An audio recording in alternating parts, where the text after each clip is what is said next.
Let us first warn that the story you're about to see contains images that may upset some viewers, especially children. Violence has re-erupted in Libya. The UN-backed government there has declared a state of emergency after fighting between rival militias killed more than 100 people in the capital, Tripoli. The situation is particularly dire for migrants. Libya is the major gateway for Africans en route to Europe. An estimated 700,000 are now caught in the Libyan crossfire. The fragile government in Tripoli has prevented foreign reporters from entering the country for months. But NewsHour special correspondent Christopher Livesay and videographer Alessandro Pavone were granted rare access, and with the support of the Pulitzer Center, filed this exclusive report. They begin in Tripoli. Rare sights for American journalists to film in Libya these days. But we're the first U.S. TV crew to enter the country since last year to report on Libya's migrant crisis, a heaving calamity in an unstable land. We're under constant observation by government minders, their suspicion shadowing us everywhere. They don't want us seeing this. The thousands of migrants and refugees from throughout Africa and beyond who use Libya as a way station north to Europe. Each time we try filming them at government facilities, Libyan authorities shut us down. Stop that! Stop that! You're gonna lose your camera. Why aren't we allowed to film? We have permits. This is, huh? We have permits. Permission? We have permits for weeks. We've had permits for weeks. With a hidden camera, we managed to film inside this airplane hangar where Ghanaian migrants from West Africa are about to be flown back to their home country. But we're caught. No government official would explain the obstruction on camera. Many migrants hope for a better life, but often they've left war and desperation at home and fallen victim to the unforgiving Mediterranean, to indefinite government detention on land, or fallen prey to traffickers who torture and even sell them for money.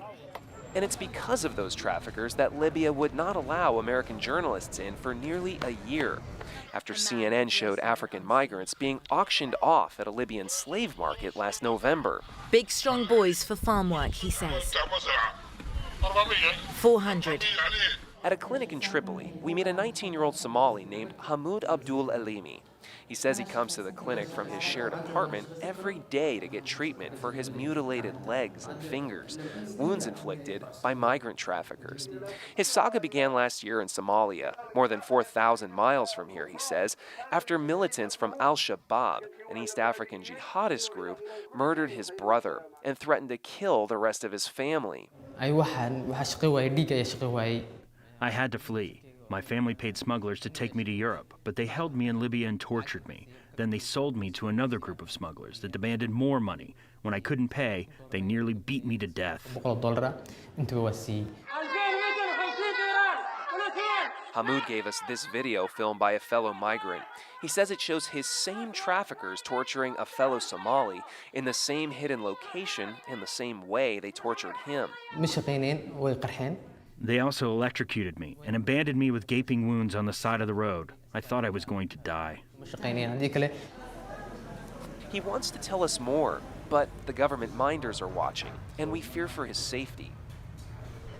Amid this chaos and fear, the international community is trying to help. Like I said, it was Federico Soda is the Mediterranean director of the United Nations Migration Agency. It cooperates with the Libyan government to fly willing migrants back to their countries of origin. He says those they help have given up trying to get to Europe after enduring inhuman conditions inside detention centers. Most of the migrants that we assist, we're actually identifying in the detention centers. You know, we're also getting them out of quite likely abusive conditions, certainly intolerable and very, very difficult. Abusive conditions inside the detention centers. Yes, I mean, there's abuse, there's overcrowding, there's serious sanitation issues in terms of hygiene. And we're talking about detention centers that are sanctioned by the government. Yes, but we're talking about a government also that has a very loose control of the situation, these centers. Loose control because Libya has been in disarray ever since the NATO-backed overthrow of Muammar Gaddafi in 2011. He had ruled the nation for decades and prevented migrants from sailing to Europe. Today, the oil-rich country remains divided. The UN-backed government sits in Tripoli, a rival administration rules in the east, and in between, numerous well-armed militias. Recently, violence has re-erupted between rival militias in Tripoli, killing more than 100 people. What's interesting about this map is Soda says traffickers have taken advantage of the power vacuum and more than 1,000 miles of Libyan coastline facing Europe. Once migrants get to the Libyan coast, traffickers send them off to Europe in overcrowded, unsafe boats. More than 70,000 migrants have arrived in Europe so far this year. Most must first cross the Sahara Desert. It's striking just how similar it is to the desert in the American Southwest. Both places are on the front line of an immigration crisis. People coming from the impoverished, politically unstable South trying to make it to the more prosperous North. The difference is that in the United States, it's the desert that's the final frontier. Here, it's the sea. So far this year, more than 1,700 migrant deaths have been recorded in the Mediterranean. Most do survive, but a growing number are being turned back as more and more countries, led by Italy's new government, refuse to accept them. Instead, the Libyan Coast Guard takes the migrants back to Libyan detention centers. Ghassan Salameh is the UN Special Envoy to Libya. But let's be frank, many of these detention centers are overcrowded. Some of them lack the minimum that is required by international humanitarian law in order to deal with migrants or with refugees. And on top of that, some of them, we don't even have access to them. We traveled to the western port city of Sabratha, an area notorious for migrant traffickers who crowd their passengers in unsafe boats for Europe. Basim Bashir Al-Gharabi is the local chief of the Department for Combating Illegal Migration. Our task is to rescue migrants at sea and bring them back to safety. You say rescued, but the migrants, they don't want to be rescued, do they? They want to go to Europe. We are here for humanitarian reasons, but we will use all forces necessary to prevent migrants from coming here.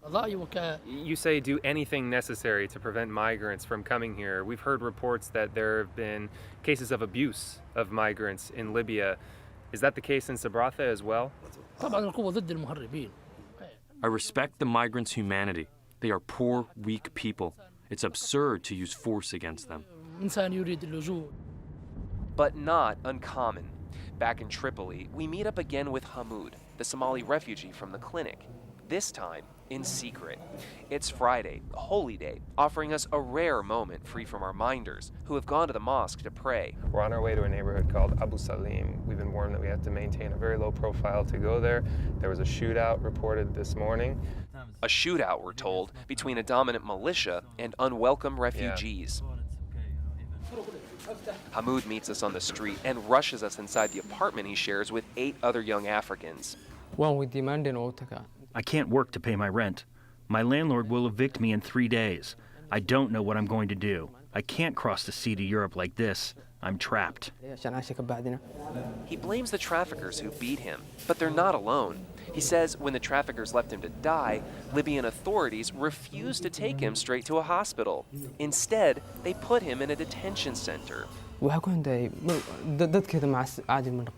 They kept me there for 2 days. By then, gangrene spread over my wounds, and the doctor had to amputate my fingers, my left leg, and my right foot. I haven't had the courage to tell my mother yet. It would break her heart. But he hasn't lost hope.